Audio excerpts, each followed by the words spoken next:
Sophie called जेंसी nosy because वो जो हर किसी के बीच में अपनी दूसरों की बातों को जानने की कोशिश करना और उनके बारे में बातें करना, वो जेंसी की हैबिट होती है।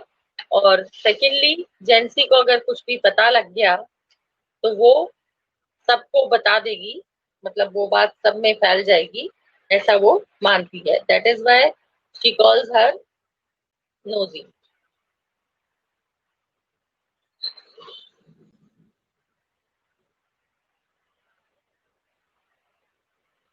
Question number 7, why was Sophie glad seeing the bicycle of her father standing against the pub wall? She was glad to see the bicycle of her father standing against the pub wall because she was returning home disappointed.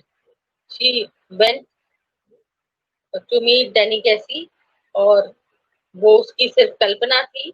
She could not meet him। तो कहाँ से आ रही है इतनी देर रात को, ये सवाल नहीं उठेगा, अपने फादर का सामना नहीं करना पड़ेगा घर में घुसते ही। That is why she was happy कि वो चुपचाप अपने घर चली जाएगी और उसके फादर को कुछ भी पता नहीं चलेगा।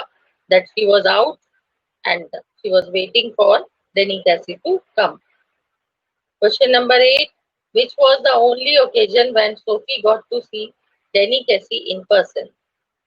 The only occasion when Sophie was able to see Danny Casey personally, so that was the football match where uh, every Saturday they used to go and see the match. She could see him only in the football ground. बाकी सब उसकी imagination थी, सिर्फ उसकी कल्पना थी। Then detail answers. Sophie and Jency were classmates and friends. What were the differences between them that showed up in the story? Sophie और जेंसी दोनों classmates हैं, फ्रेंड्स भी हैं, लेकिन दोनों में बहुत ज्यादा डिफरेंस है। दोनों की सिमिलैरिटी ये है कि वो दोनों एक ही तरह की फैमिलीज को बिलोंग करती हैं, which are living in a poor condition, जिनके पास इनफ पैसा नहीं है, छोटे छोटे घरों में वो रहते हैं और they have few provisions to be happy of they do not have anything of comfort or luxuries। तो लेकिन फिर भी सोफी जो है वो बहुत, शी ड्रीम्स बिग, बहुत बड़े बड़े सपने वो देखती है। She wants to open a boutique, she wants to be a celebrity, she wants to be an actress. वो फेमस होना चाहती है और एक अपना कुछ बड़ा अचीव करना चाहती है, जो कि पॉसिबल नहीं है उस इकोनॉमिक कंडीशन में रहते हुए। जबकि जैनसी जो है वो प्रैक्टिकल है, प्रैक्टिकली सोचती है। शी नोज हर फ्यूचर, वो जानती है कि जो उनकी कंडीशन है उसके हिसाब से वो क्या अचीव कर सकती है और क्या नहीं। Question number 2, Sophie's real world is different from her fantasies. तो ऑब्वियसली जो सोफी का रियल वर्ल्ड है वो है एक छोटा सा घर, जहाँ 3 भाई बहन और 2 उनके मदर फादर एक छोटे से घर में रहते हैं, जहाँ सब कुछ बिखरा हुआ होता है, अस्त व्यस्त होता है और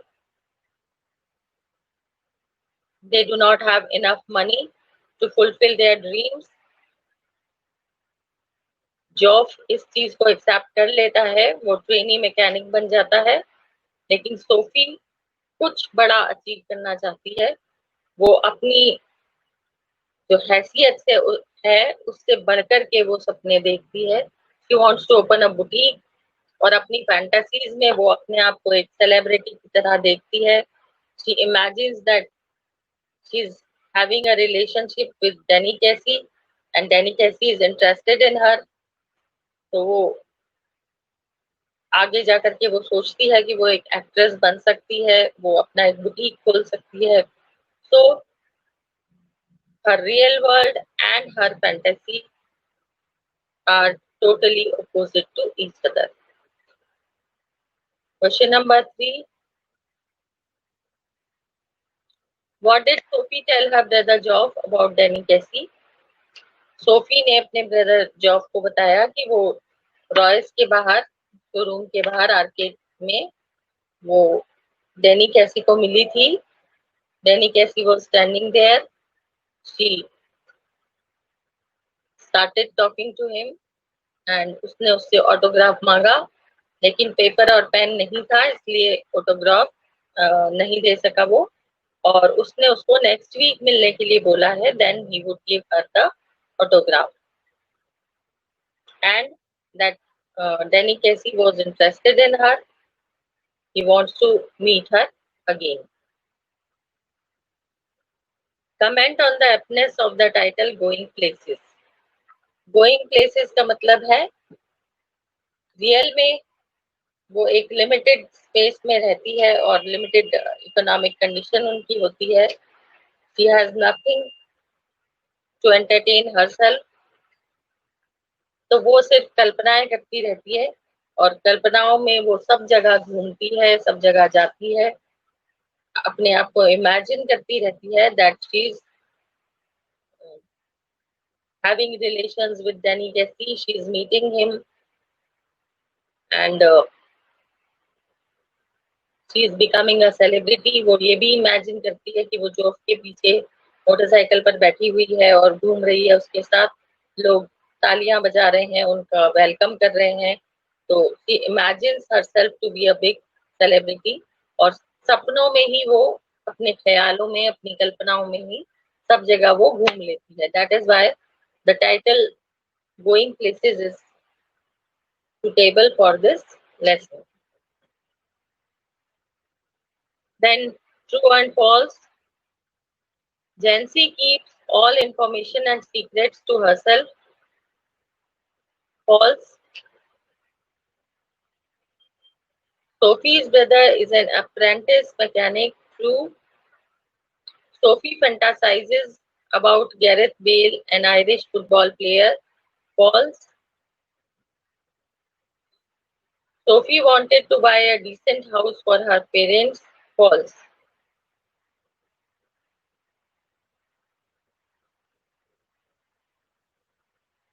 And creative writing में आपको ये करना है. Question number 2. It is natural for teenagers to have unrealistic dreams. What would you say are the benefits and disadvantages of such fantasizing? तो टीनेजर्स जो हैं वो इस तरह के अनरियलिस्टिक ड्रीम्स अक्सर देखते हैं क्योंकि उनकी जो कल्पनाओं की उड़ान होती है वो बहुत ऊंची होती है. कुछ भी सोच सकते हैं वो, बिकॉज इस एज में there are many things which attract them, जो उनका ध्यान आकर्षित करती हैं, जो उनको अच्छी लगती हैं, and they are not mature enough to understand the reality of those things. तो किसी भी चीज की तरफ वो अट्रैक्ट होते हैं, बहुत सारी चीजें उन्हें ललचाती हैं और वो बहुत से ऐसे सपने देखने लग जाते हैं जो कि रियलिटी से बहुत दूर है, जिनका सच होना पॉसिबल नहीं है या फिर बहुत मुश्किल है. तो इस तरह की चीजों का क्या बेनिफिट होता है और क्या डिसएडवांटेज होती है.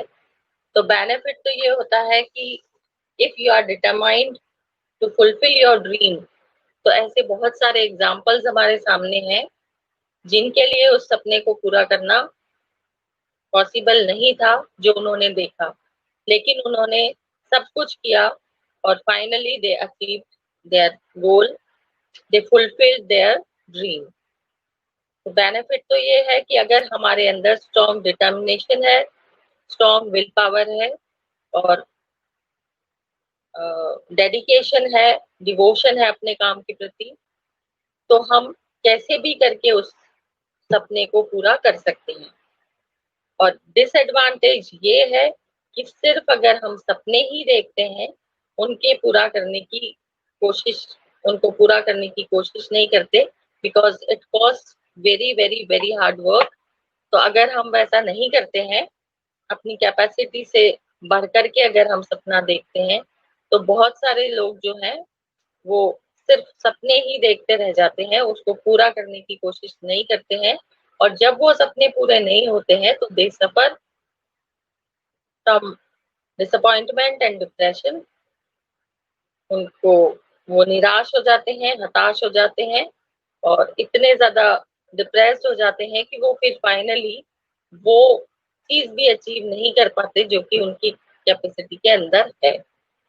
यानी जो कुछ वो अचीव कर सकते थे वो भी नहीं कर पाते हैं। So these are the benefits as well as the disadvantages of such dreams. You have to write a short paragraph on this.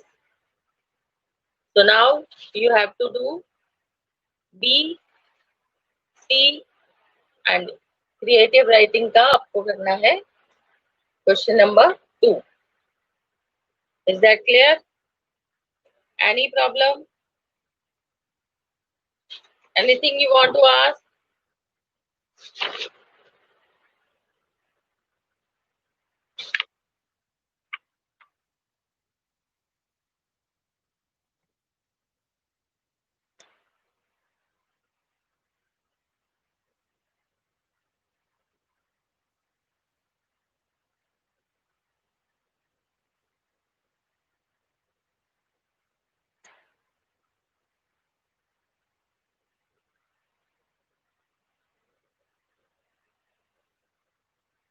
और साथ में आपको राइटिंग सेक्शन की प्रैक्टिस करते रहना है। वैसे इन बुक्स में भी जो ये राइटिंग सेक्शन है तो you have to do it ताकि ये कंटिन्यूअस रहे।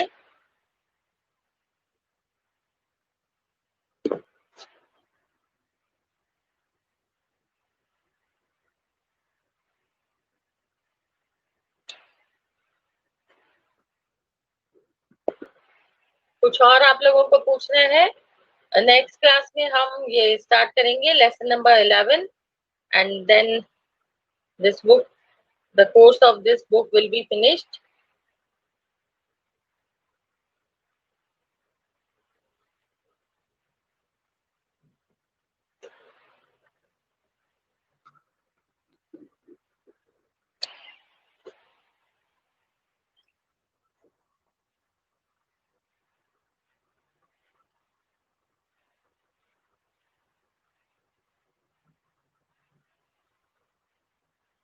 And it would be better कि आप क्लास को समय से अटेंड करें। मैं देख रही हूँ कि आधे बच्चों को ये पता ही नहीं होता है कौन सा लेसन चल रहा है, हम कहाँ पढ़ रहे हैं। तो you should be aware, regular classes attend करनी है और समय से अटेंड करनी है ताकि आपको पता रहे।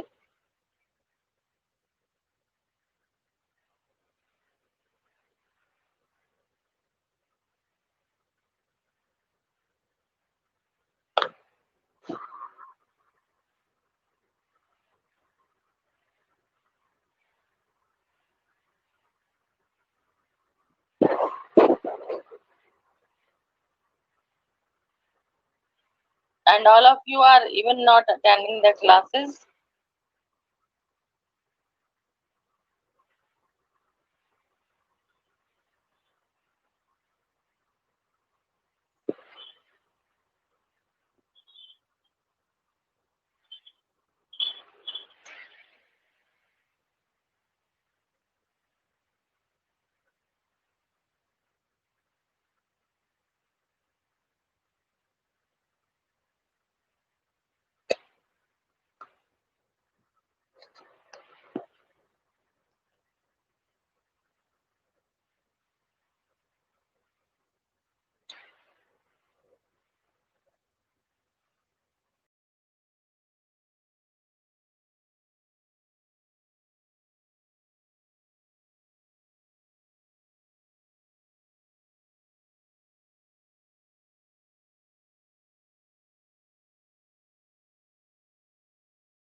Okay, then do the question answers. और क्रिएटिव राइटिंग जरूर करनी है along with the question answers only. जहां आप लोग क्वेश्चन आंसर्स करेंगे उसी के साथ ये क्रिएटिव राइटिंग भी, इसका क्वेश्चन नंबर डाल करके आपको करना है, हेडिंग डाल करके उसी नोटबुक में जहां आप क्वेश्चन आंसर्स कर रहे हैं. Is that clear?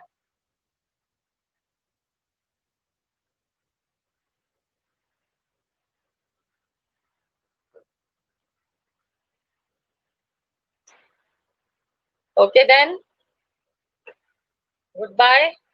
अब ये लास्ट लेसन नंबर 11 हम करेंगे नेक्स्ट क्लास में.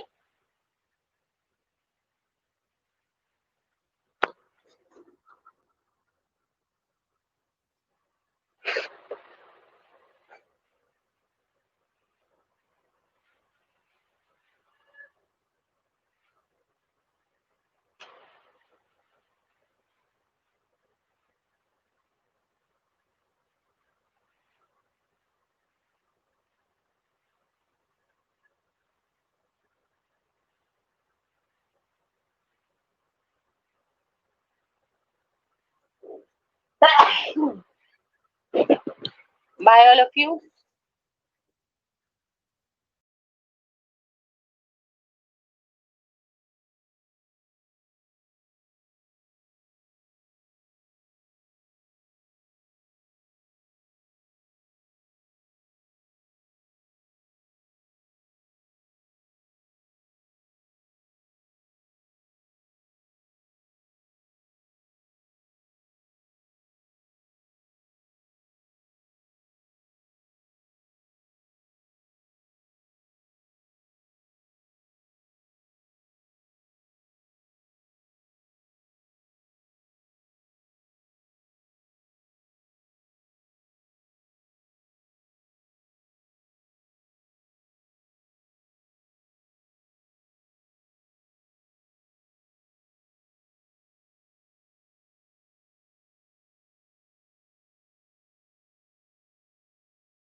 फटाफट फटाफट जुड़ जाओ जल्दी जल्दी।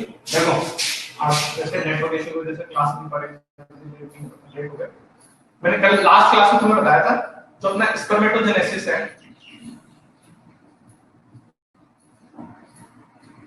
ठीक है, उसको दो पार्ट में डिवाइड किया था अपन ने, ठीक है। एक तो पहला था स्पर्मेटिड का बनना, ठीक है, और दूसरा था अपना कौन सा, स्पर्मेटोजेनेसिस, जैसे स्पर्मेटोजेनेसिस कहते हैं, ठीक है। अच्छा बोर्ड दिखाई दे रहा है सबको?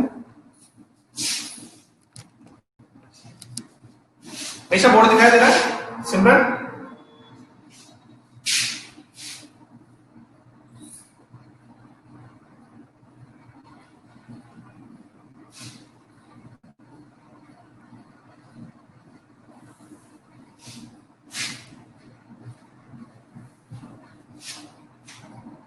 ठीक है, चलो तो देखो मैं बताया था सबसे पहला जो फंक्शन होगा ना वो फॉर्मेशन ऑफ स्पर्मेटिड होगा, फॉर्मेशन ऑफ स्पर्मेटिड। अपन ने पढ़ा था अपनी बॉडी के अंदर क्या होता है, ह्यूमन की बॉडी के अंदर, मेरी में, ठीक है, टेस्टिस के अंदर क्या पाई जाती है, 2 एंड जर्म सेल्स पाई जाती हैं, जर्म सेल्स, जिन्हें प्रीमोर्डियल जर्म सेल्स कहा जाता है। क्या कहा जाता है? प्रीमोर्डियल जर्म सेल्स, ठीक है ना, याद रखना। नाम क्या बताया था मैंने? प्रीमोर्डियल जर्म सेल्स, ठीक है, इनका नाम दिया मैंने प्रीमोर्डियल जर्म सेल्स, ठीक है, ये नाम है। इससे क्या होगा, लगातार डिवीजन होंगे इसमें, लगातार कैसे डिवीजन होंगे, मियोटिक डिवीजन होंगे, ठीक है, मियोटिक डिवीजन होंगे। इसके मैंने तुम्हें 3 फेज बताए थे ना, याद है क्या? इसके मैंने तुम्हें क्या बताए थे? 3 फेज बताए थे। कौन कौन से? पहला फेज है अपना मल्टीप्लिकेशन फेज, ठीक है, दूसरा अपना है ग्रोथ फेज, तीसरा है अपना maturation phase, maturation phase. 3 phase है अपने पास में। तो अपने पास में 2 एंड प्रीमोर्डियल जर्म सेल्स हैं, इनको अपने को क्या करवाना है, किसके अंदर बदल देना है, स्पर्मेटिड में बदलना है, स्पर्मेटिड में। ये वाला प्रोसेस करना है अपने को। इस प्रोसेस में स्पर्मेटिड के बनाने में अपने को क्या करना है, प्रीमोर्डियल जर्म सेल्स होती हैं, उन्हें अपन क्या करेंगे, डिवीजन करवा करके स्पर्मेटिड में बदलेंगे। तो सबसे पहला जो फेज आएगा वो मेरा मल्टीप्लिकेशन फेज आएगा। कौन सा आएगा? मल्टीप्लिकेशन, मल्टीप्लिकेशन फेज आएगा। मल्टीप्लिकेशन फेज में क्या होगा, एक सेल होगी, इसका नाम क्या है, प्रीमोर्डियल जर्म सेल। आवाज आ रही है सबको?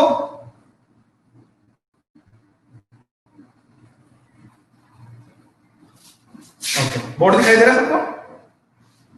गुड मॉर्निंग लीना जी।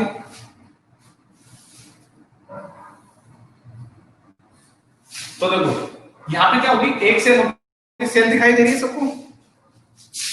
अपने को क्या है, अपने पास में एक सेल है, ये होगी क्या, डिवाइड होगी। ये क्या करेगी, डिवाइड होकर के 2 सेल बना देगी। कितनी बना देगी? 2 सेल बनाएगी। और कौन सा डिवीजन हो रहा है, ये याद रखना, मायोटिक डिवीजन हो रहा है, मायोटिक डिवीजन हो रहा है। इससे बनेंगे क्या अपने पास में, स्पर्मेटोगोनिया। क्या बनेंगे? स्पर्मेटोगोनिया। लगातार डिवाइड हुई। मल्टीप्लिकेशन फेज में होता क्या है, मल्टीप्लाई, मल्टीप्लाई में क्या होता है, नंबर ऑफ सेल्स क्या होता है, रैपिडली बढ़ता है। नंबर ऑफ सेल्स क्या होता है, रैपिडली क्या होता है, बढ़ जाता है। और अपने को मिलेंगे क्या, स्पर्मेटोगोनिया। क्या मिलेंगे? स्पर्मेटोगोनिया। तो अब जो ये सेल है इसे अपन क्या बोलेंगे, स्पर्मेटोगोनिया।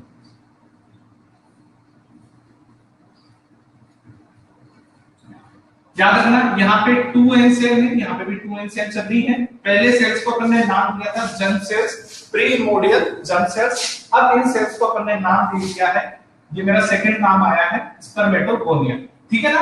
हुआ क्या है, एक सेल थी जो लगातार मायोटिक क्या कर रही है, डिवीजन कर रही है, डिफरेंट अनडिफरेंशिएटेड सेल थी। इस सेल्स की कोई आइडेंटिटी नहीं थी, इसके पास खुद की पहचान नहीं थी। अपन चाहते हैं इसको एक इंडिविजुअल पहचान देना, इसकी इंपॉर्टेंस देना। नाम है इसका पहले प्रीमोर्डियल सेल, ऐसा तो नहीं कह सकते कि इसकी पहचान नहीं थी पहचान तो, लेकिन इसको खुद को प्रूव करना है, खुद को किसमें बदलना है, रिस्पांस पर कन्वर्ट करना है। उसके लिए इसको क्या करने पड़ेंगे, पहले मल्टीप्लिकेशन फेज से गुजरना पड़ेगा, जहां पे इसमें क्या होंगे, रैपिड डिवीजन होंगे। तेजी से सेल क्या होती जाती है, डिवाइड होती जाती है। सेल्स क्या होती रहती है, तेजी से डिवाइड होती रहती है। और इसी स्टेज को अपन क्या कहते हैं, मल्टीप्लिकेशन फेज कहते हैं। बताओ यहां तक कोई दिक्कत है क्या? रखना मायोटिक डिवीजन होता है, ये बात याद रखना, ठीक है। इस डिवीजन में नंबर ऑफ सेल्स बढ़ सकता है, रिडक्शन मत करवाना। यहां तक समझ में आ गया? सबको सेकंड है अपना ग्रोथ फेज, सेकंड है अपना ग्रोथ फेज। अब अपन चलते हैं कौन सी वाली पेज, अभी मैंने कौन सी बता दी तुम्हें, मल्टीप्लिकेशन पेज एक्सप्लेन कर दी। अब चल रहे हैं अपन किसमें, ग्रोथ फेज में। नाम से समझ आ रहा है कोई डिवीजन नहीं होगा यहाँ पे, क्या नहीं होगा, कोई डिवीजन नहीं होगा। सेल्स क्या करेंगी, ग्रोथ करेंगी, ठीक है, अपना वॉल्यूम डबल कर देंगे, अपना जो मटेरियल है ना अंदर का वो क्या करेंगे, डिवाइड, आगे इनको क्या करना है, डिवाइड करना है, आगे चलके इनको क्या करना है, डिवाइड होना है और डिवाइड होना है, ठीक है। तो इनके अंदर जो मटेरियल भरा हुआ है, जो जेनेटिक मटेरियल है, डीएनए है, आरएनए है, साइटोप्लाज्म, माइटोकॉन्ड्रिया, उनको volume according to volume increase करनी है। वॉल्यूम क्या करनी है, इंक्रीज। नंबर ऑफ सेल्स नहीं बढ़ाना है। यहाँ पे अपन ने क्या किया था, मल्टीप्लिकेशन फेज होती है ना, इसमें नंबर ऑफ सेल्स बढ़ जाते हैं, इसमें नंबर ऑफ सेल्स बढ़ेंगे। अपन अब जो ये आ रही है ना कौन सी वाली, ग्रोथ फेज। सेकंड फेज कौन सी चल रही है, this is our first phase. Second phase है हमारी कौन सी, ग्रोथ फेज। ग्रोथ फेज है मेरे पास में। ग्रोथ फेज में क्या होगा, वॉल्यूम बढ़ेगा सेल का, ठीक है। और कौन सी सेल है मेरे पास में, स्पर्मेटोगोनिया है। तो स्पर्मेटोगोनिया जो सेल्स हैं वो सभी सेल्स क्या करने लगती हैं, अपना वॉल्यूम इंक्रीज करती हैं, ठीक है। और यहाँ पे डैप्लॉइड सेल्स ही रहती हैं, ठीक है, स्टॉक में बनती जाती है, बहुत सारी बन जाएंगी, जितनी बन सकती बनते रहेंगे, अकॉर्डिंग टू नीड स्पम्स बनते रहेंगे, बाकी स्टॉक होते रहेंगे। अपन एक को आगे ले सकते हैं, ठीक है, अपन एक को क्या है फिर से आगे ध्यान लेके जाते हैं। अपने पास में क्या है, इसे क्या बोलेंगे, अब यहाँ पे जिसने अपना वॉल्यूम बढ़ा दिया है, सेल ने अपना क्या बना दिया, वॉल्यूम बढ़ा दिया, इसे अपन बोलेंगे प्राइमरी स्पर्मेटोसाइट। याद रखना क्या बोलेंगे इसे, इसे नाम दे दिया अपन ने प्राइमरी स्पर्मेटोसाइट।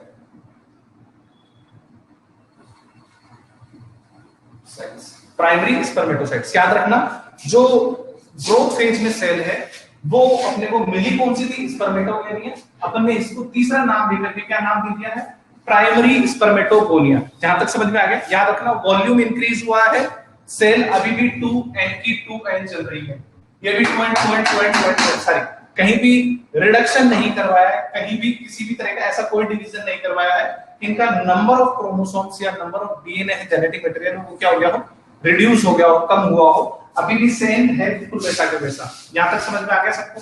आगे चलें, फिर थर्ड पेज पढ़े। शुभम यहां तक समझ में आया बेटा? इस पेज में बहुत ज्यादा टाइम लगता है ना। सबसे बड़ी पेज यही है, सबसे बड़ी पेज यही है। इसके बाद में अपन थर्ड पेज पे जाएंगे जिसका नाम है मैच्योरेशन पेज, जहां पे मियोटिक डिवीजन अपने को देखने को मिलेंगे।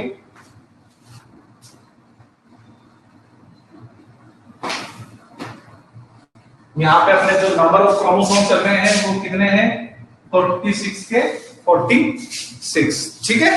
नंबर कितने चल रहे हैं, 46 के 46 चल रहे हैं। अब अपन तीसरी पेज करते हैं, व्हिच इज मैच्योरेशन पेज। देखो शॉर्ट पीरियड के लिए होती है ये, this is the longest period, सबसे ज्यादा टाइम इसी में लगता है, ठीक है। मैंने बताया था तुम्हें लगभग 74 डेज लग जाते हैं, लगभग सब 74 डेज लगते हैं स्पर्म्स फॉर्मेशन में, ठीक है ना। जो स्पर्मेटोजेनेसिस का जो प्रोसेस है ना कि अपन पढ़ रहे हैं ये वाला, तो मैक्सिमम पार्ट जो इसका कवर करता है वो अपना ग्रोथ फेज ही कर देता है। थर्ड फेज में चलते हैं, यहाँ पे अपने को रिडक्शन डिवीजन करवाना है, ठीक है। नाम है इसका मैच्योरेशन फेज। मैच्योरेशन फेज, ये मेरी थर्ड फेज आ गई है। फर्स्ट फेज मेरी मल्टीप्लिकेशन थी, सेकंड ग्रोथ फेज थी, थर्ड थी अपनी मैच्योरेशन फेज। इसमें अपने को देखो यहाँ पर ने नंबर ऑफ सेल्स बढ़ाया था, यहाँ पर ने वॉल्यूम बढ़ा दिया था, और यहाँ पे अपने को सेल्स का रिडक्शन करवाना है। क्या करवाना है, रिडक्शन डिवीजन में होता है। यानी कि जो डैप्लॉइड सेल्स हैं वो हैप्लॉइड में कन्वर्ट होंगी। अपने को इसके लिए कौन सा डिवीजन करवाना पड़ता है भाई, नंबर ऑफ सेल्स को अपने को रिड्यूस करना हो तो कौन सा डिवीजन होता है, किस तरह का डिवीजन होता है उसका, सोनल क्या नाम है उस डिवीजन का जिसमें नंबर ऑफ सेल्स क्या हो जाती है, हाफ हो जाती है। नंबर ऑफ सेल्स में मतलब जेनेटिक मटेरियल है वो क्या होता है, रिड्यूस होता है, रिडक्शन डिवीजन जिसे कहते हैं। कौन सा है, नाम बताओ फटाफट।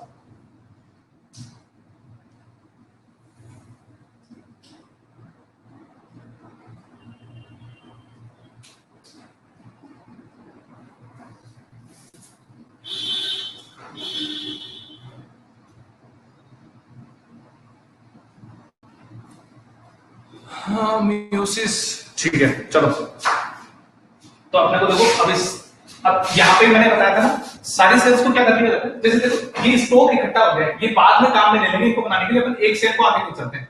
ठीक है, अपन ने क्या किया है, एक सेल को आगे ले चलते हैं और यहाँ पे अपन ने करवा दिया है डिवीजन। कौन सा, मियोटिक। ठीक है ना, इससे क्या हो गया, रिडक्शन हो गया है। नंबर ऑफ जो क्रोमोसोम अपन ने कितने लिए थे, 46 लिए थे ना, वो यहाँ पे कितने हो गए हैं, 23 हो गए हैं। एक बार ये फिर, अब ये जो नाम है ना इसका, देखो ये प्राइमरी था, अब एक बार डिवीजन करवाने के बाद में, एक बार डिवीजन करवाने के बाद में इसको नाम देते हैं ना सेकेंडरी स्पर्मेटोसाइट्स। Secondary spermatocytes. बताओ यहां तक कोई दिक्कत है? भाई अपन ने क्या किया, प्राइमरी स्पर्मेटोसाइट्स था, क्यों नाम दिया था, क्योंकि उसने वॉल्यूम बढ़ा दिया था। अपन ने नाम दे दिया है चौथा, इस सेल का चौथा नाम नीचे सेकेंडरी स्पर्मेटोसाइट्स बोलते हैं। किस वजह से, म्योटिक डिवीजन हुआ है और जो नंबर ऑफ क्रोमोसोम्स 2 सेल्स चलती थी, ये सारी डैप्लॉइड सेल्स थी। कैसी थी, डैप्लॉइड थी। ठीक है, अपन ने बताया था ना यहां तक आते आते अब ये हैप्लॉइड हो गई है। कैसी हो गई, हैप्लॉइड हो गई है। अपने पास में कैसी सेल मिली अपने को, हैप्लॉइड सेल्स मिली हैं। इन सेल्स में एक बार और डिवीजन होता है, इन सेल्स में क्या करती है, और डिवीजन हो जाता है। इन सेल्स में क्या होता है, एक बार और डिवीजन होता है, लेकिन इस बार जो डिवीजन होगा रिडक्शन डिवीजन नहीं होगा, ओ वाले वापस होगा। ठीक है, माइटोटिक डिवीजन होगा, नंबर ऑफ सेल्स फिर बढ़ गई है। ठीक है, नंबर ऑफ सेल्स फिर बढ़ गई है और इन्हें बोलेंगे स्पर्मेटिड। इन्हें क्या बोलेंगे, स्पर्मेटिड। ठीक है, जो अब ये सेल मिल गई है अपने को, क्या मिली है, ये फिर नाम हो गया अपना, कौन सा नंबर का नाम दिया है मैंने, 5वां नंबर का नाम दिया है और इन सेल्स को नाम बोलेंगे अपन कौन सा, स्पर्मेटिड। क्या बोलेंगे, स्पर्मेटिड।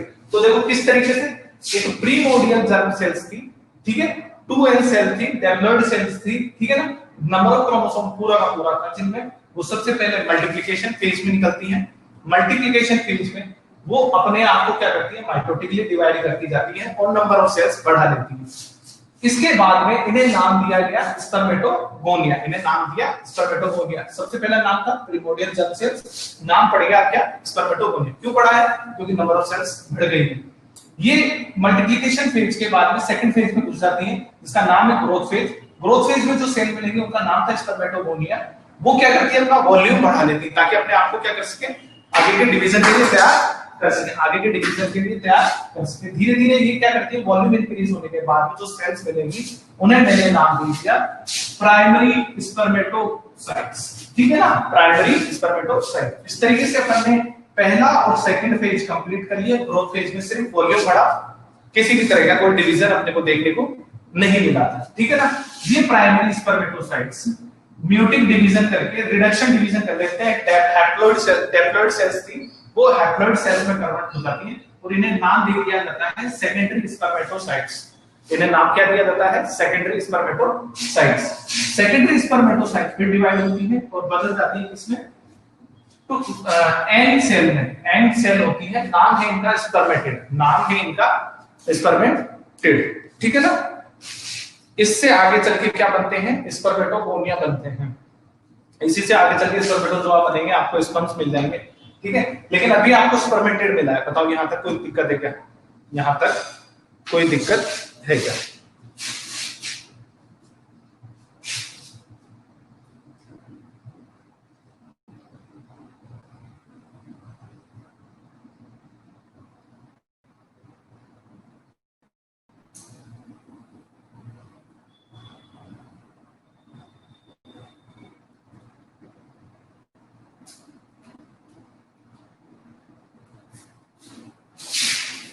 यहां तक कोई दिक्कत है क्या?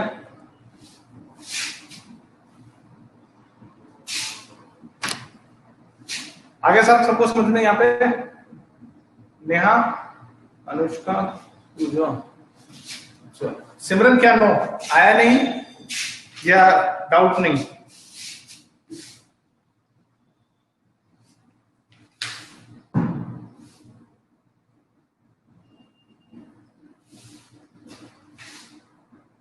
आज शुभम नहीं आया क्या क्लास में?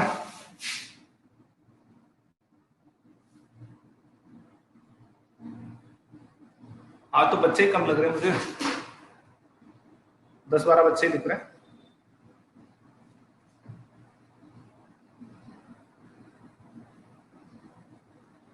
ये खुशी अपनी क्लास में है क्या? खुशी के नाम से कौन ले रहा है क्लास?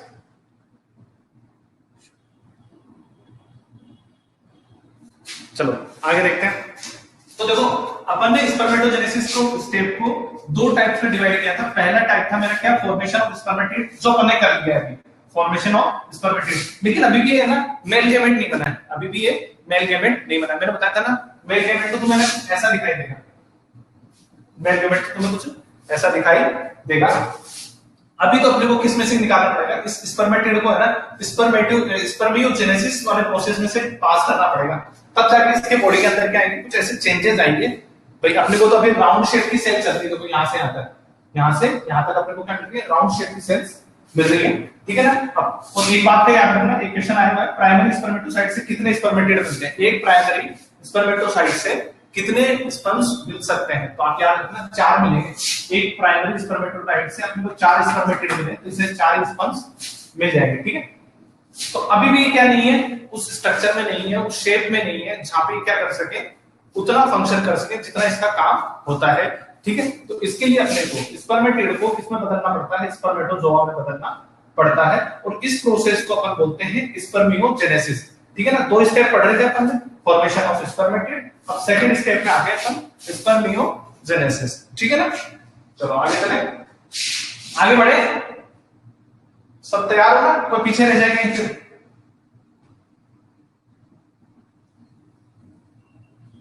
कीर्ति बेटा पढ़ती है क्या?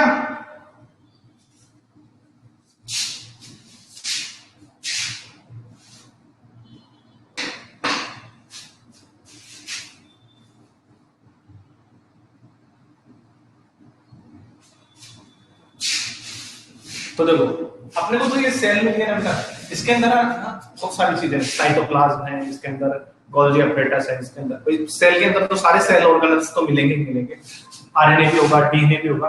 लेकिन देखो स्पर्म्स का जो काम है ना, वो बस इतना सा है कि जेनेटिक मटेरियल को, यानी कि जो हेरेडिटरी कैरेक्टर्स हैं, उन्हें एक जनरेशन में दूसरी जनरेशन में ले जाने में हेल्प करते हैं।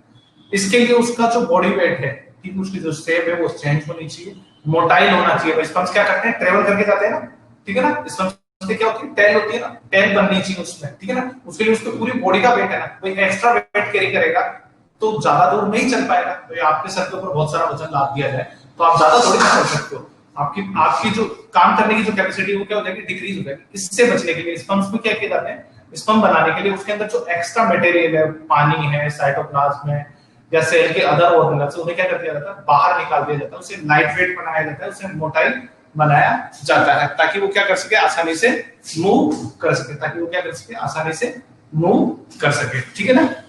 तो इसके लिए जैसे अपने को ना आरएनए की अपने को कोई जरूरत ही नहीं है, अपने जो स्पर्म्स है उसका आरएनए का क्या काम है, ठीक है ना।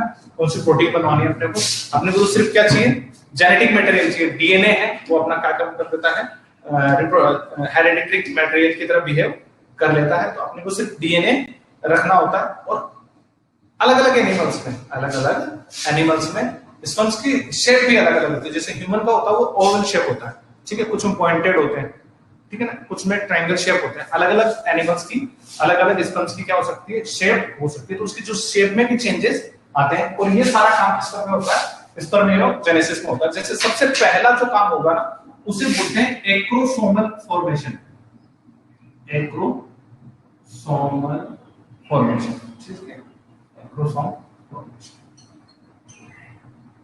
देखो एक सिंपल सा लॉजिक है, जैसे ओवम होता है, अपन ने नाम पढ़ा था इसके बाहर की लेयर का जोना पेल्यूसिडा, अंदर भी थी एक कोरोना रेडिएटर। अब स्पर्म्स को क्या करना होता है, इसके ना हेड यहां जाना होता है, और इसके ना इस लेयर को क्या करना होता है, पेनिट्रेट करना होता है। इस लेयर को क्या करना होता है, पेनिट्रेट करना होता है,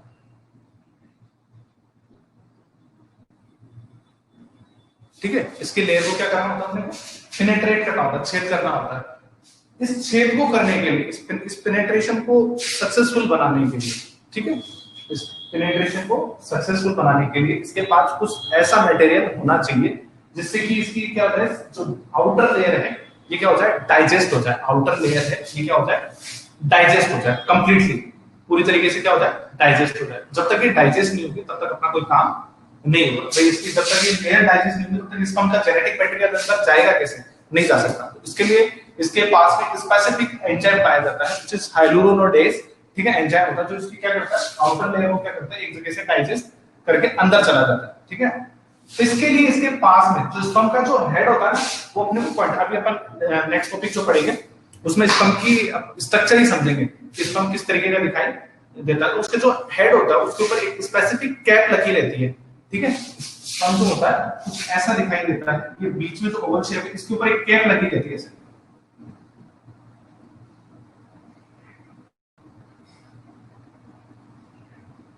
ऐसा होता है।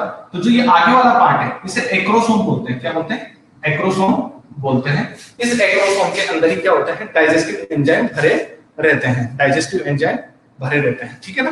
तो याद रखना जब स्पर्मेटिड अपने को मिलता है, जब अपने को स्पर्मेटिड मिलता है उसके अंदर गोल्जी अपरेटस पाया जाता है। गोल्जी अपरेटस सुना हुआ है? गोल्जी बॉडी क्या होती है, सुना हुआ है? गोल्जी अपरेटस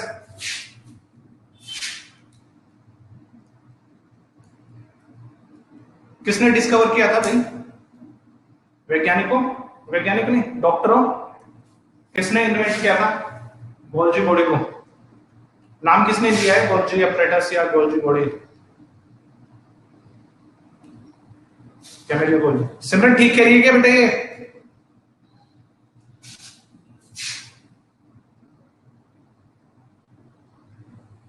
बिल्कुल सही अनुष्का।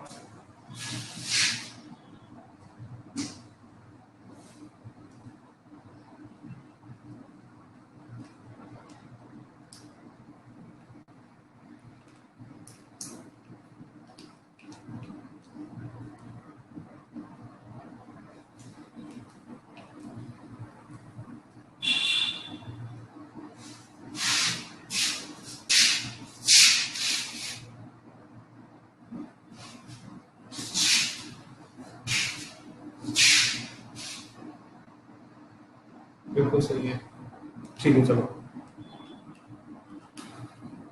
अच्छा लीना ठीक कहती है, हाँ ये सही आंसर, कैमिली गोल्जी ने डिस्कवर किया था। तो देखो होता क्या है, जो सेल के अंदर पाए जाने में जितने भी गोल्जी अपरेटस मिले यहाँ पे, ठीक है, वो क्या करने लगते हैं, इसके सेंटर की तरफ क्या करने लगते हैं, वो करने लगते हैं छोटे छोटे ग्रेन्यूल्स होते हैं, छोटे छोटे क्या होते हैं, ग्रेन्यूल्स में पाए जाते हैं, और वो कुछ इस तरीके से अपीयर होते हैं, कुछ इस तरीके से क्या होते हैं, अपीयर होते हैं।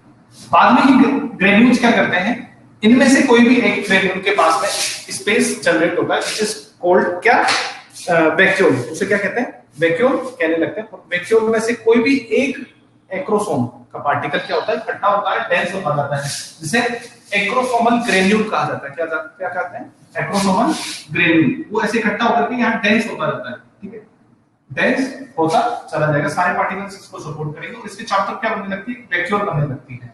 क्या बनने लगती है, वैक्यूल बनने लगती है। याद रखना इसे क्या बोलते हैं, एक्रोसोमल ग्रेन्यूल बोलते हैं, एक्रोसोमल ग्रेन्यूल। किससे बनते हैं, गोल्जी अपरेटस से ही बने हैं, ठीक है, एक्रोसोमल ग्रेन्यूल, ठीक है। और यहाँ क्या बनती है, वैक्यूल बनती है, ठीक है, यहाँ पे क्या बनती है, एक वैक्यूल बनती जाती है। और ये जो ग्रेन्यूल है ये पार्टिकल्स को क्या करता रहता है, अपने ऊपर इकट्ठा करता रहता है। सारे ग्रेन्यूल्स जो थे वो सारे क्या होते हैं, डिपॉजिट हो जाते हैं यहाँ पे, ठीक है।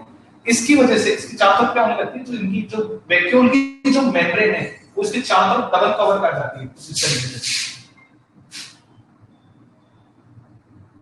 ये तो अपना क्या बन गया, एक्रोसोमल ग्रेन्यूल बन गया, और जो इसकी वैक्यूल की जो मेम्ब्रेन है वो इसे डबल कवर कर लेती है, ठीक है ना, हेड को क्या कर लेती है, डबल कवर कर लेती है इसी स्ट्रक्चर को, ठीक है। अपन जो ये पहले एक्रोसोम बना था, इसका जो पहले जो पार्टिकल आता है, सबसे पहले जो पार्टिकल आके जुड़ा था उसे कहते हैं acrosomal, sorry pre acrosomal granule. क्या बोलते हैं, प्री एक्रोसोमल ग्रेन्यूल।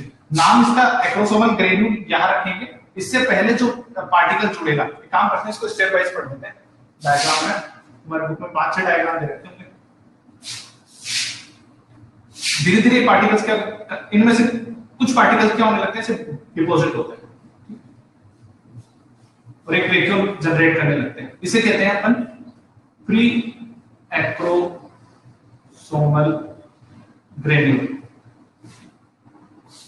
ठीक है। बाद में ये एक्रोसोमल ग्रेन्यूल क्या होने लगते हैं, डेंस होने लगते हैं, इकट्ठे होने लगते हैं और वैक्यूल बड़ी होने लगती है। और ये एक्रोसोम है, ये इस पूरे हेड को क्या कर लेता है, ऐसे कवर कर लेता है, ठीक है। और इसके चारों तरफ क्या बन जाती है, एक मेम्ब्रेन बन जाती है, इसे बोलते हैं एक्रोसोमल ग्रेन्यूल। बताओ यहां तक कोई दिक्कत है, यहां तक समझ में आया कि नहीं है, ठीक है। बाकी इसके अंदर से है ना, इस वैक्यूल के अंदर से ना ज्यादातर लिक्विड पार्ट वगैरह जो सारा होता है ना, उसे क्या कर दिया जाता है, रिमूव कर दिया जाता है। जो लिक्विड पार्ट होगा उसे क्या कर दिया जाएगा, सारे को रिमूव कर दिया जाएगा, लाइट वेट बनाया जाएगा, सिर्फ ऊपर क्या रहेंगे, ग्रेन्यूल के पार्टिकल रहेंगे, ठीक है ना। ये पूरा एक तरीके से इसकी हेड बन जाएगा। और इसके अंदर एक एंजाइम पाया जाता है, इस एंजाइम का नाम है हाइलुरोनिडेज।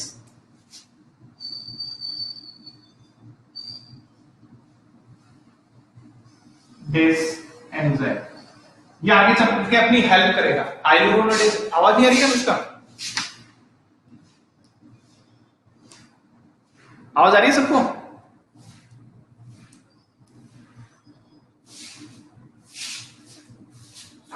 चल आवाज आ रही है क्या?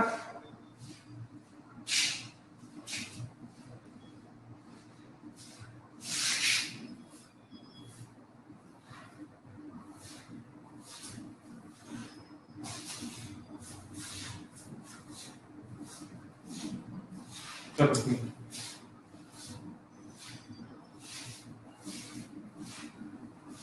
आ रही है। तो ये हाइलुरोनिडेज एंजाइम क्या करता है, यहाँ पे जाकर के अपनी हेल्प करेगा। जैसे स्टोन आएगा ना उसके, तो उसके सर के ऊपर ये क्या रहता है, एंजाइम रहता है। तो ये क्या कर सकता है, अभी सोनापेनिसोडा को क्या कर सकता है, डाइजेस्ट करता है। इसकी कैपेसिटी होती है, ठीक है, इसकी क्या करती है, कैपेसिटी होती है इस कैप को, जो ज़ेनोपेनिसोडा, जो ये एक की जो लेयर्स होती है ना, इन्हें डाइजेस्ट करने की, इन्हें क्या कर सकता है, ये डाइल्यूट कर सकता है। तो इसे कहते हैं फर्टिलाइजिंग हार्मोन कह सकते हैं, फर्टिलाइजिंग एंजाइम कह सकते हैं, जो फ्यूजन करवा सकता है, ठीक है ना। बताओ यहां तक समझ में आया कि नहीं आया?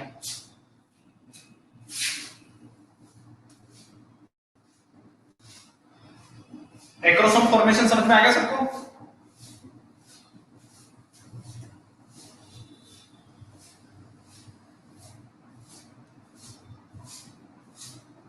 मोहित, एक्रोसोम फॉर्मेशन समझ में आया या दोबारा समझाया जाए? सिमरन, पायल, अनिल, निशा,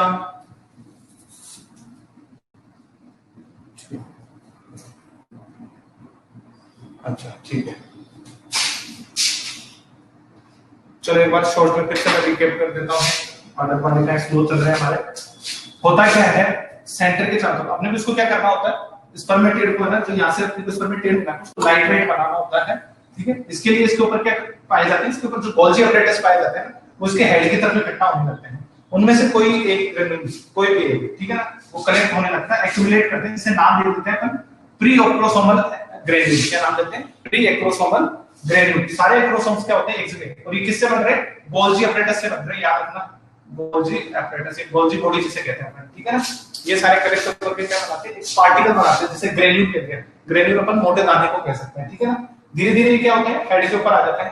इनके अंदर से बाकी का जो मटेरियल होता है ना, लिक्विड वगैरह, उस वैक्यूल में से, देखो ये दिख रही है ना, ये वैक्यूल है, ठीक है। वैक्यूल की मेम्ब्रेन होती है, वो क्या कर लेती है, अपने जो एक्रोसोमल, जो प्री एक्रोसोमल ग्रेन्यूल था, इसको चारों तरफ से कवर कर लेती है, ठीक है।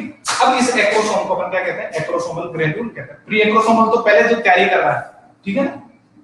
अब क्या हो गया, ये एक्रोसोमल ग्रेन्यूल में कन्वर्ट हो गया है। इसके अंदर एक एंजाइम पाया जाता है व्हिच इज हाइलुरोनिडेज एंजाइम। ये क्या करेगा, एक की लेयर्स को क्या कर सकता है, डाइजेस्ट करने का काम में आता है। जैसे अपने HCl एंजाइम है ना, बिल्कुल वैसे यही है, जिसकी वजह से क्या कर सकता है, स्पर्म्स क्या हो सकते हैं, स्पर्म्स के अंदर क्या बनता है, पेनिट्रेशन मिलता है, पेनिट्रेशन मतलब छेद करके अंदर जा सकता है, ठीक है। आगे समझ में आपको? चलो आगे बढ़े। अब देखो इसके जो सेंटर वाला पार्ट है ना, उसमें क्या चेंज आता है, ठीक है। तो सेंट्रियोल है, सेंट्रियोल क्या है, सेकंड पार्ट है इसका सेंट्रियोल। सबके पास बुक है, एक बार सेकंड पेज पे देख लो ना, डायग्राम देखो। जो सेंट्रियोल वाला पार्ट है ना, उसके अंदर क्या चेंज आता है वो देखो, समझो अच्छे से।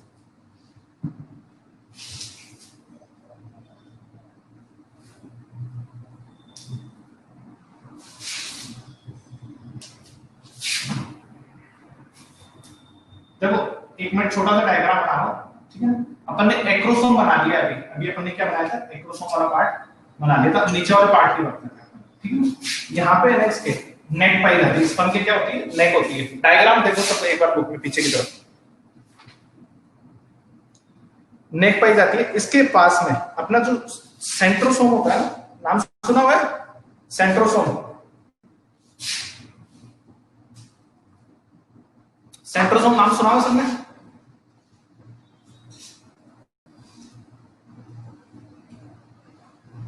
चलो, तो सेंट्रोसोम क्या होता है, डिवाइड होते हैं और दो पार्ट्स में बदल जाते हैं।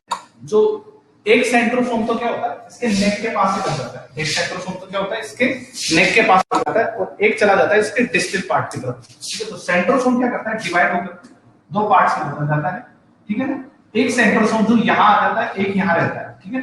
तो जो नेक के जस्ट पास रहता है, जो नेक के जस्ट पास रहेगा, इसे बोलेंगे अपन प्रॉक्सिमल, प्रॉक्सिमल सेंट्रोसोम, ठीक है। और जो दूर चला जाएगा, नाम याद रखना है इसका, जो दूर चला जाएगा टेल के रीजन की तरफ चला जाएगा, उसे बोलेंगे अपन डिस्टल सेंट्रोसोम, डिस्टल सेंट्रोसोम। याद रखना, अपन सेंट्रोसोम में चेंजेस पढ़ रहे हैं। अपन ने पहला एक्रोसोमल फॉर्मेशन देखा था, अब अपन सेंट्रोसोम में चेंजेस देख रहे हैं। तो सेंट्रोसोम में क्या चेंजेस हुए हैं, सेंट्रोसोम डिवाइड हुआ, दो पार्ट्स में बदल गया। एक पार्ट को अपन ने नाम दिया है प्रॉक्सिमल सेंट्रोसोम, जो नेक के पास रहता है, और जो सेकंड वाला पार्ट रहता है वो टेल की तरफ चला जाता है, व्हिच इज डिस्टल सेंट्रोसोम, ठीक है ना। सेंट्रोसोम था, दो पार्ट में बदल गया है, प्रॉक्सिमल सेंट्रोसोम और डिस्टल सेंट्रोसोम। बताओ, कोई दिक्कत नहीं आता है?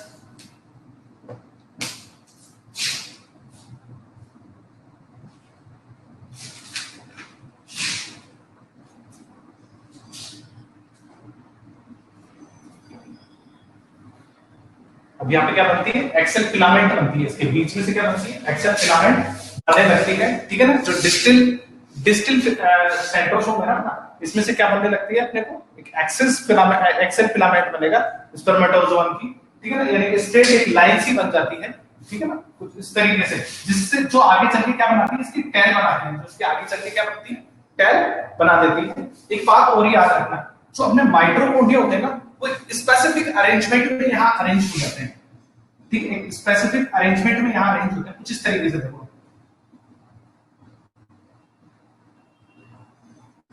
थोड़ी सी बड़ी बना देते हैं ताकि समझ में आ जाए।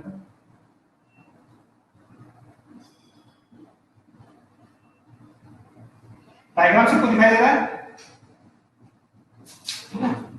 माइटोकॉन्ड्रिया जिस तरीके से अरेंज हो जाते हैं, तो ये दिख रहे हैं, ये माइटोकॉन्ड्रिया क्या होते हैं, ऐसे क्रिस क्रॉस अरेंज होते हैं। इससे इस स्पेसिफिक अरेंजमेंट को क्या कहते हैं, नेम्बेन अरेंजमेंट कहते हैं। क्या कहते हैं, नेम्बेन अरेंजमेंट,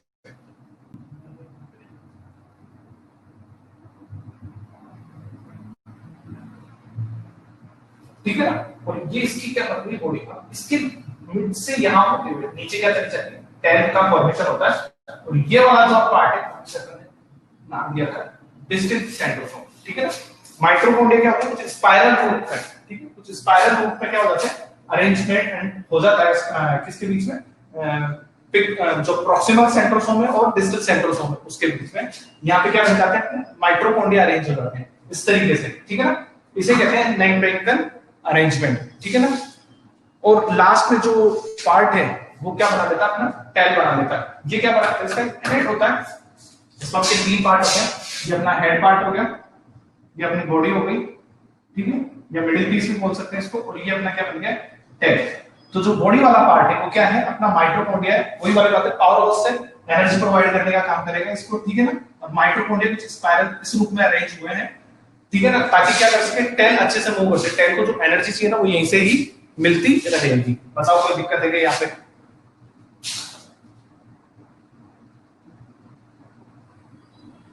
इसके बाद में भी अगर ना थोड़ा बहुत गोल्जी बॉडी बच गया है, आरएनए मटेरियल बच गया है, साइटोप्लाज्म बच गया है, या अदर कोई जो सेल ऑर्गेनल है वो बच गया है, उन्हें क्या कर दिया जाता है, स्पर्मेटिड में से, इसमें से क्या कर दिया जाता है, बाहर निकाल दिया जाता है। स्पर्मेटिड में से क्या कर दिया जाता है, बाहर निकाल दिया जाता है, ठीक है। इस तरीके से अपन देख सकते हैं एक स्पर्मेटिड से अपने को अब जो लास्ट में स्ट्रक्चर मिलेगी ना वो कुछ इस तरीके मिलेगी, ठीक है। एक स्पर्मेटिड से अपने को 4 स्पर्म्स मिलेंगे, ठीक है। तो याद रखिए आपको स्पर्मेटिड फॉर्मेशन करवाया, फिर आपने स्पर्मेटोजोआ बना दिया। स्पर्मेटोजेनेसिस में क्या हो जाता है, स्पर्मेटोजोआ बनते हैं, स्पर्मेटोजोआ बने। फिर एक थर्ड प्रोसेस और होता है इसमें, स्पर्मेटोलाइसिस बोलते हैं जिसको, ठीक है ना। उसके अंदर इसे क्या बनाया जाता है, मोटाइल बनाया जाता है। इसकी टेल क्या कर सकती है, फिर मूव कर सकती है यहां से निकल करके, यहां से निकल करके। अब जैसे जो ये स्पर्म यहां बन गए ना, इस जगह बने, जो ये तरीका आपने बना दिया, यहां से निकल करके ये सर्टोली सेल्स के अंदर चिपक जाते हैं। सर्टोली सेल्स में इसका हेड क्या होता है, अंदर धस जाता है, वहां पे ये न्यूट्रिशन देते रहते हैं। पूर्ण तरीके से क्या करते हैं, मोटाइल होने की कोशिश करते हैं। इसकी टेल क्या करती है, मूविंग स्टेज में आती है, ठीक है। स्पर्म बिल्कुल लाइट वेट हो जाता है, तैयार रहता है मूव करने के लिए। और जब ये सर्टोली सेल्स से निकलते हैं तो इसे बोलते हैं स्पर्मिएशन। स्पर्मिएशन बोलते हैं इस प्रोसेस को, क्या बोलते हैं, सर्टोली सेल से स्पर्म्स के मूव होने को क्या बोलते हैं, स्पर्मिएशन। फिर वही एपिडायमिसिस से होते हुए ये क्या करते हैं, निकलते हुए बाहर आते हैं, वास्ट डेफिनेशन से होते हुए। ये एक पूरा प्रोसेस है अपने किसमें, स्पर्मेटोजेनेसिस में अपन जो पढ़ते हैं। एक टॉपिक बच गया इसका आज की क्लास का आपका, कि कौन कौन से ऐसे हार्मोन्स हैं जो इसे कंट्रोल करते हैं। मतलब यहां तक कोई दिक्कत है तो अभी पूछ लो, अभी तो बोर्ड पे डायग्राम वगैरह दोबारा समझा दूंगा।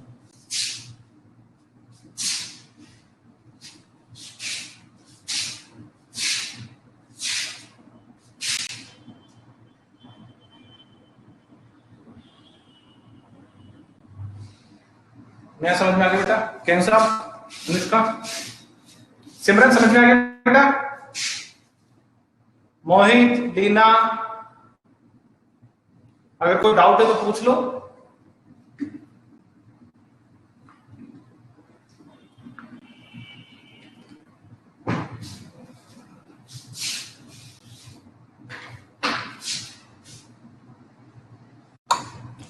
चलो बहुत अच्छी बात है।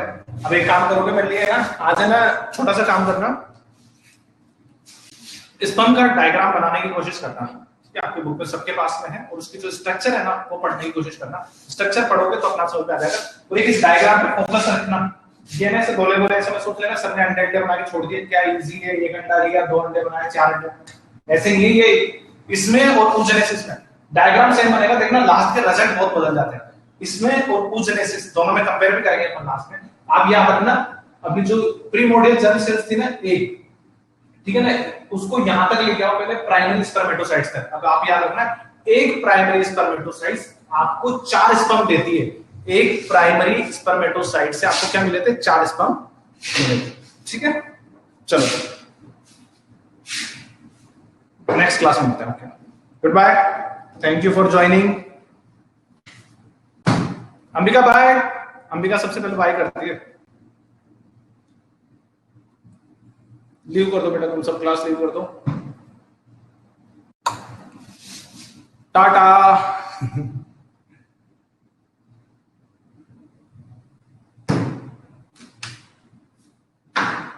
अंबानी, अंबानी नॉट टाटा, अंबानी, अंबानी।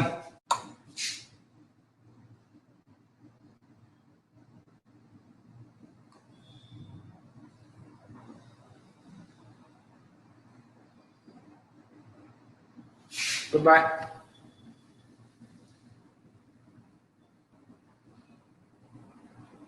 आ जाइए।